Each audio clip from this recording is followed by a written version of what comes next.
Welcome back to part 2 with the Toyota Avalon. Last time we did a lot of the cooling system stuff, so if you want, go check out that video first. And now let's continue with the job. So this one, we're actually gonna knock out the actual timing and water pump job. So I want to start up here with taking all of this stuff out of the way. So a lot of this stuff up here looks like it's gonna be 14 mils.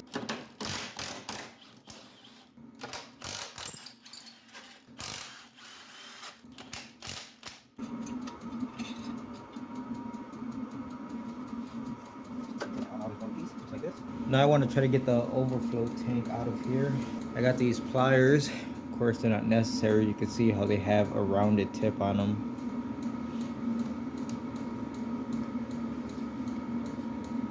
Right, and this should just slide up out of here.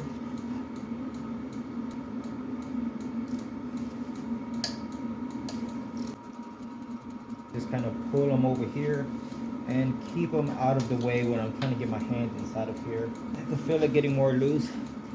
Just gotta keep working it back and forth. So there goes the little dowel right there in the center. They tend to get rusted in place, and that's all you're fighting.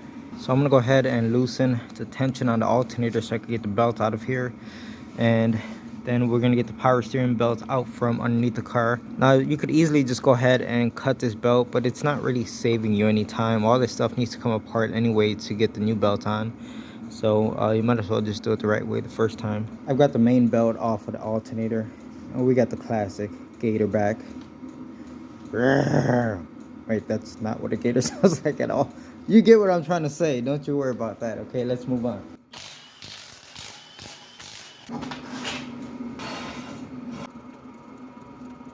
Next up, I'm going to go ahead and loosen the power steering pump so we could relieve the tension on this belt and get that out of the way. I got the other belt off. Let's see if we could get this 22 mil bolt off of the crank pulley. Now it's time to pull the pulley off of the engine, and you can see I got a tool right here already connected. This is the Astro 7846, and this is the entire kit right here. So I'm gonna go ahead and do this manually. No power tools for this because I want it to come off nice and smooth and make sure we don't cause any damage getting this pulley off.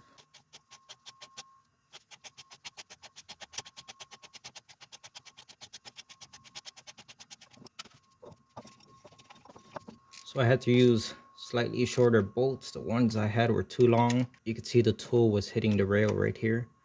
Now these don't have great thread engagement. These bolts are a little bit too short, but the pulley's practically already off, so I'm not worried about that. Nice, easy, smooth, no damage to anything. And now I could actually remove the lower timing cover. It overlaps the upper timing cover, so you have to take this one off first. Once you get both of the covers off, we could remove this mount off of the side of the engine. So I got both of the timing covers removed as well as the mount.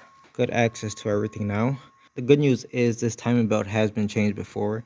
And of course, I should have known because it has a sticker that we saw in part 1 on the side of that timing cover. That's not factory. So the fact that there's a sticker there, you know, should tell you automatically that someone's been in here. The thing is, there is nothing written on that sticker, or it has disintegrated over time. Even though everything looks good here, the belt looks fine. I don't see any cracks in it. I don't see any leaks. It's all peace of mind. So the owner knows it's getting done. He's going to have everything being reliable, and it's kind of like starting over fresh, and that's it. So I've already gone ahead and lined up all of the timing marks. You can see that's lined up. That one is lined up as well as on the crank. So we are good to get this timing belt off of here. Got the belt completely removed as well as the sprocket for the crank down here. We're gonna go ahead and pull out that seal so we can replace it. So the first thing I'm gonna try is a paint can lid opener. You can see it has that little hook right at the end. And I'm just gonna get it on the inside lip right here of the seal and basically just pull as hard as I can. Hopefully it'll come out, but I'm expecting it to put up a fight. As you can see, I got the seal out. The old one is right there. This tool did not work this time. It usually does work, but not for this one.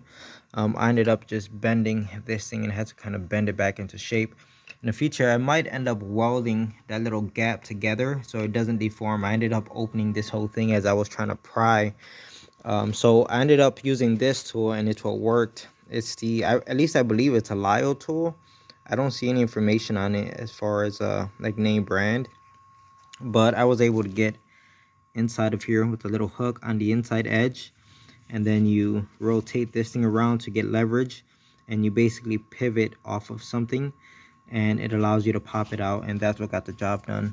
Now, even though this one wasn't leaking, there's a pretty big difference between this one and the new one. I could just feel in the rubber how stiff this one feels compared to the brand new one. So yeah, it wasn't leaking, okay, but if you're in here, it's a good idea to change it, because it's just a matter of time. I mean, wouldn't it suck to go through all this trouble to change all this stuff, and then 2 months down the road the seal starts leaking? That would suck, right? And there we have it. Brand new seal is installed. It went pretty smooth. We also have to replace these seals back here for the camshafts, so I have to remove these sprockets as well as this backing plate. So let me get to that. So I'm going to be using this like rubber strap clamp to hold on to the sprocket to not cause any damage to it. They do sell these in like a chain design, which I'm not a big fan of because it can damage things. We want to hold this in the opposite direction that the impact is going to turn the nut or the bolt. So we want to turn the bolt counterclockwise. So we're going to hold pressure on this side.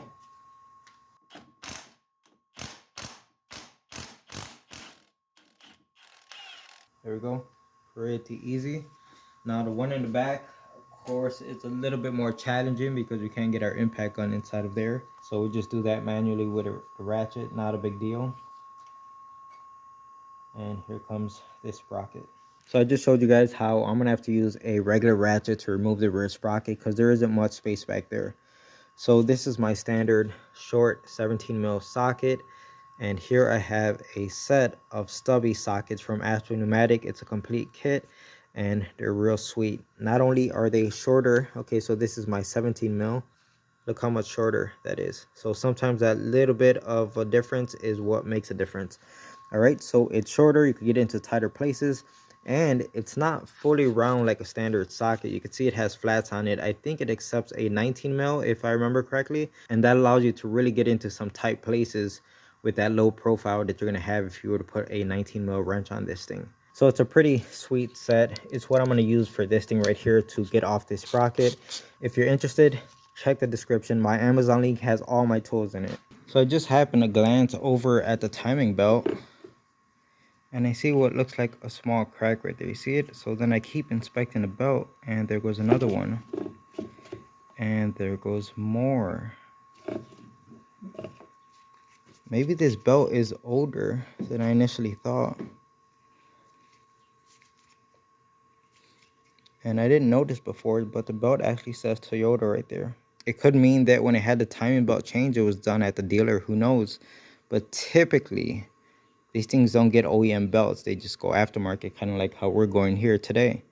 So is it possible that this is the original Toyota belt? I don't know, guys. I want to say that it does look like someone has been in here, because this is a lot of miles for something that's not leaking at all. Like nothing's leaking. It seems like someone has been in here. So I want to say they just used an OEM belt the last time they were in here. But the fact that we are seeing cracks in it like this makes me feel a lot better about doing all of this. Okay, so I could fit my ratchet inside of there with the socket, no issues at all. But this tool made out of rubber and plastic just isn't going to cut it. I can't get that good of a grip on it with this piece. I guess that's why people use the metal chain ones, even though I think it's a bit excessive. So what I'm going to do is, I don't have the correct tool where it has like two little arms and they go inside the sprocket like this to hold. I don't have that tool. So I'm going to try to make something out of some pieces of steel and some bolts, and I'm going to weld some stuff together. At least I won't have to spend money on an extra tool. I could probably make this tool a lot faster than it would take me to go out and source down one of those tools. So let me see what I could do. So it took about 20 minutes of my time, and I was able to make this tool. You can see it's just two bolts welded to a piece of steel, and I had to put a bend in it and then put a twist in it. And the reason for that is, oh, by the way, let me show you that it is broken free now. You can see I'm over here spinning the nut for that sprocket. So let me show you how it fits. Basically, this end falls inside of the pulley just like that.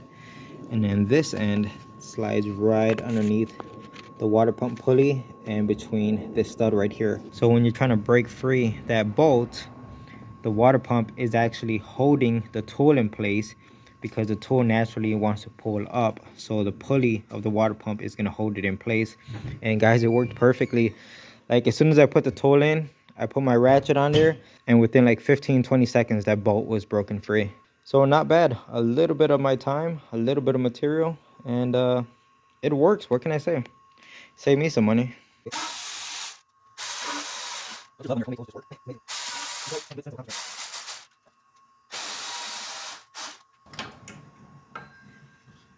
All right, here goes the shield.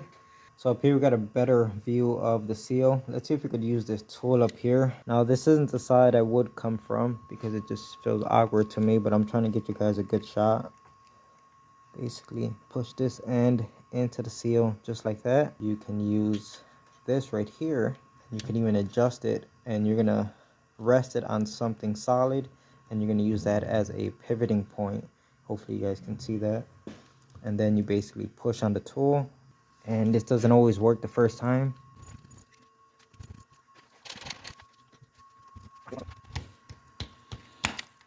Look at me saying it doesn't always work the first time.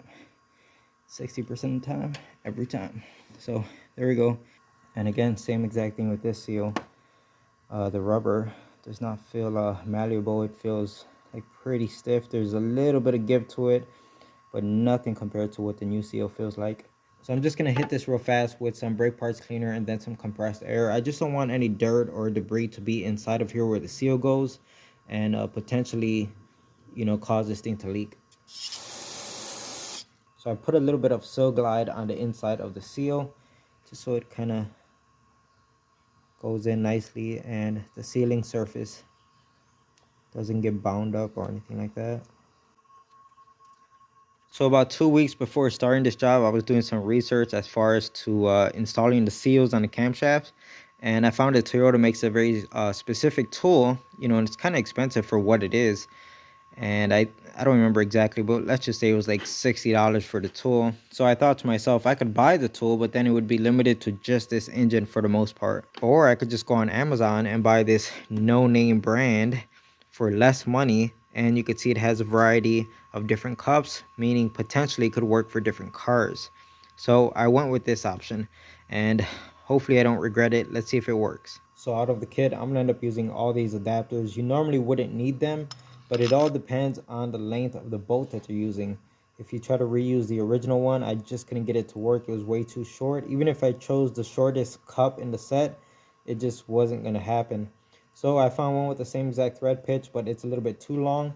That's why I have to compensate by having all these different cups. So as long as we put this on here, it fits the seal nicely, and it overlaps the seal just a little bit so that when the metal plate actually hits the engine, you know the seal is fully installed and it's bottomed out. So hopefully that makes sense on why I got so many adapters here. If you find a perfect length bolt, then you could get away with only using one adapter. So that's in place. I'm gonna go ahead and tighten this bolt slowly, of course using a ratchet. Do it by hand. So if you're wondering what's the purpose of this tool, it's so that the seal gets installed even and at the perfect depth. And you can see how nicely it's pushing in that seal. Alright, so it's bottomed out right there. That looks pretty good to me, guys. Now I have to do it on the one that's way back there. So yay. So I was able to get that rear seal removed. I'd say it put up more of a fight than the front one did. Of course, the one that's always hard to access is the one that's a bigger pain in the butt, right? And I got lucky, guys, because my long bolt that I was using for the one up here just barely fits back there. And as you can see, I got a ratcheting wrench on it, and I'm using that to tighten down the bolt and slowly push in that seal. So I'm done with both of the seals. They turned out great. It's amazing how having the correct tool for the job just really speeds it up and makes the job be just a walk in the park. It looks like I need to get the tensioner pulley out of the way first before I remove the water pump. So that's going to be a hex drive right there. Got my little Caprice set here. It's not a, of course, master kit. It's just very small hex set. It seems to do me well. There hasn't been many occasions where I'm missing a size. But I have looked at those giant like hex sets, like master set. And I've been eyeballing them for a while. But then I keep saying to myself, do I really need it? So it's going to take a wild guess here. What is this? H10? Boom. First try. Alright, so I decided to come at this thing from the top. I can tell you right now, this thing's gonna end up breaking loose, and I'm just gonna smash my knuckles right here. Watch, I guarantee it.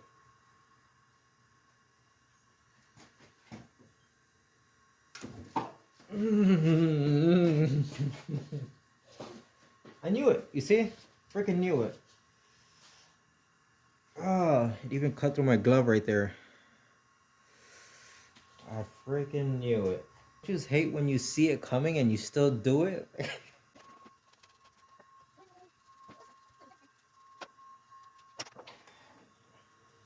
Alright. Here it goes.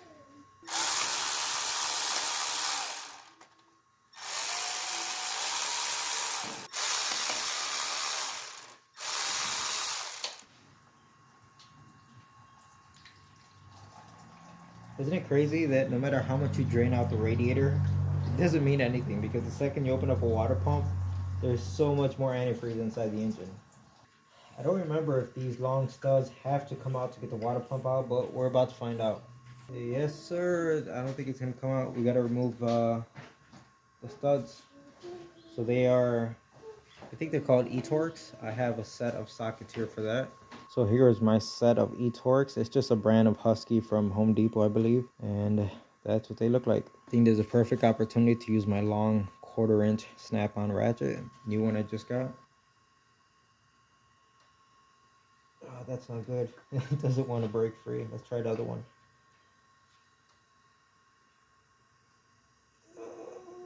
Oh, man, I'm scared. This car's been fighting me, to be honest, guys. I know I'm making it seem like, oh, everything's walking apart, but no.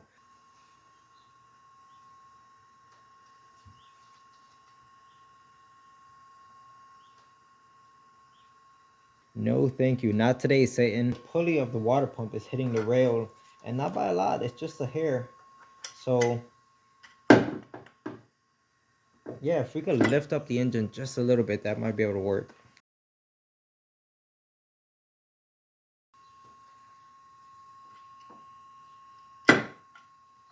And that's all it took, guys. I was doing it the hard way all along. Who knew?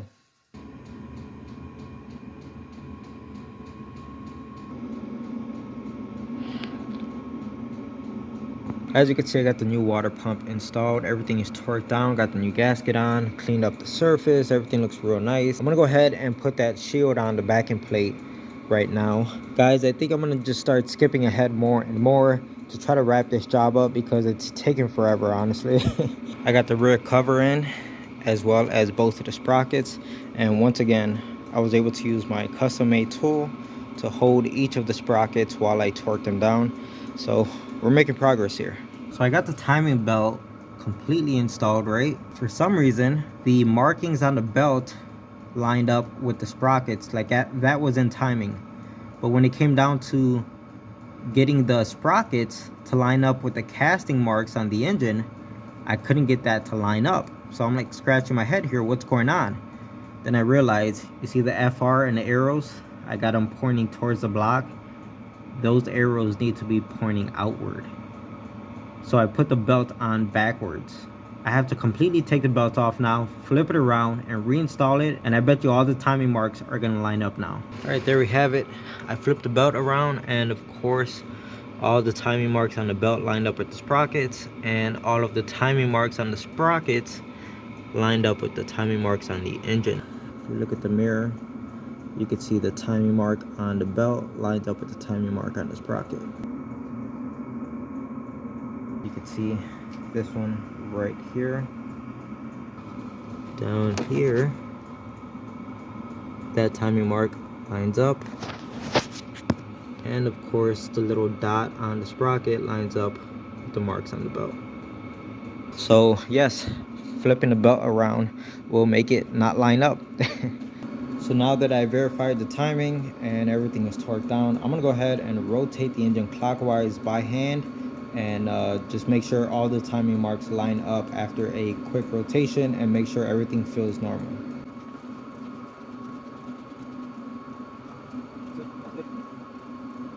That one is also good.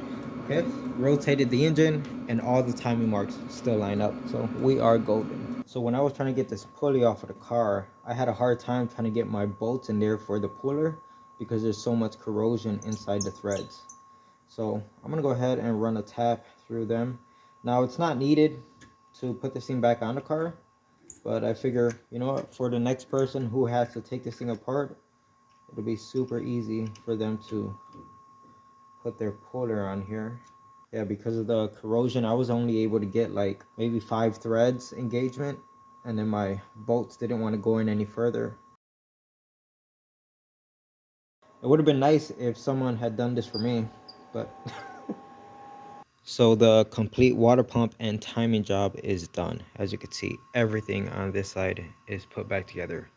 So now I'm going to move over to the upper radiator hose because we are done with everything over here, so this is not going to be in my way.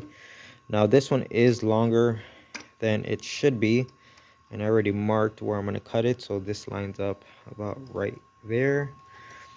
And you can see where I put the clamp is where I have to cut it. Now I don't have a proper tool for cutting hose. I know all the tools I have and I don't have that right. So I'm gonna try cutting it with a cutoff wheel. See if I could get a straight cut. Usually when I use the scissors, it just comes out a mess.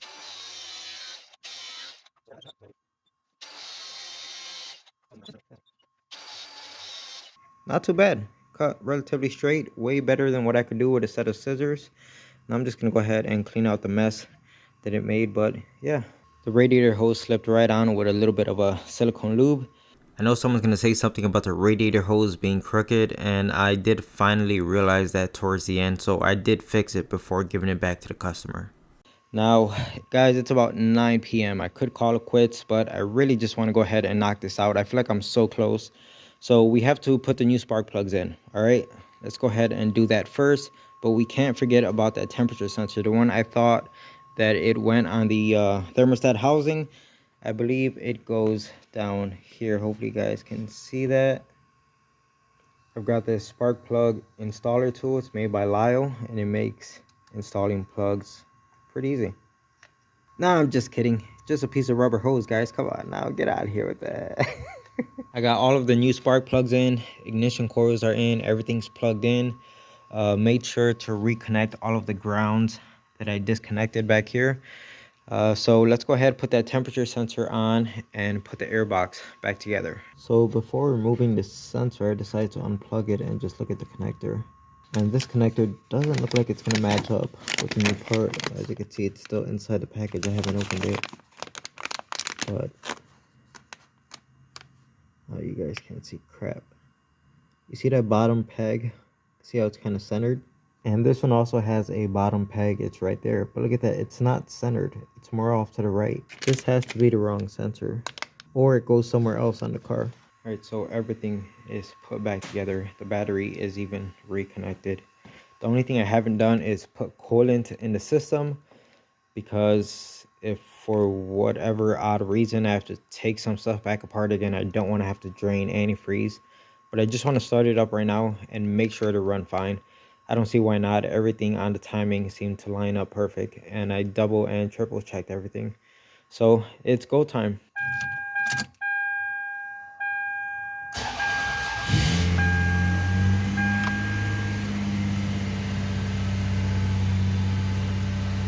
Runs nicely. You may have heard like that little skip when I went to start it, and that was me. For some reason my hand like twitched and I backed off of the key for a split second. I don't know, maybe it's just my nerves. One more startup.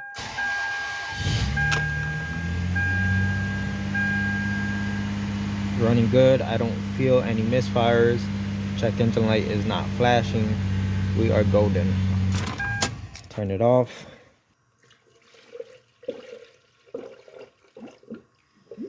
There you go, little buddy. Drink up. So it's about done taking in coolant. You can see it stopped right there. I'm gonna go ahead and let this sit overnight like this. And a good first step is I looked underneath the car and nothing is dripping. That's a good sign. So it's the next day. As you can see, our coolant level is holding. I looked underneath the car. There are no puddles or anything. Great. So I did some research actually this morning. It turns out there's 3 temperature sensors on this car. The third one I missed is actually right here somewhere. And yep, that connector or that end of the sensor matches up to the new one that we have. And what sucks is I already put the coolant in it, so the second I pull out that sensor, we're gonna have a mess. But why 3 sensors? But why male models? Once again, I did not have the correct socket to fit this thing. Basically, it's a 3/4 or a 19 mil, and none of my sockets were deep enough to accommodate the connector right here. It kept bottoming out and it just wasn't gonna work. So I went through my collection of like scrap tools that I have. It's just a bag of random like sockets that I really don't use.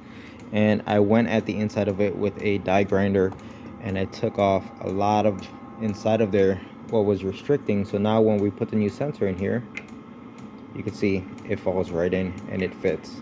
And no, I would not mess up a metric socket for this. This is a 3/4. Don't nobody care about these.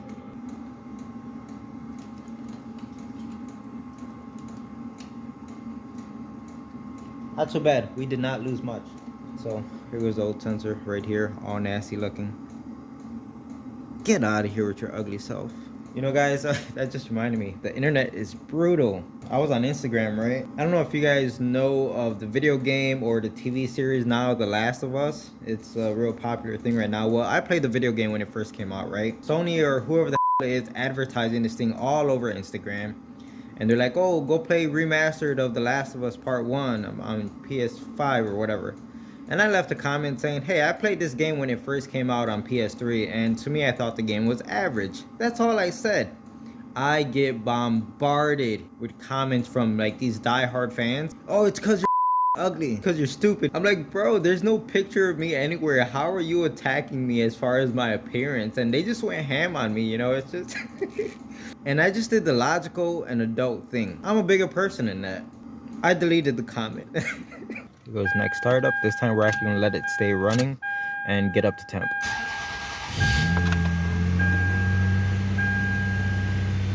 Everything sounds good. Look at this crap.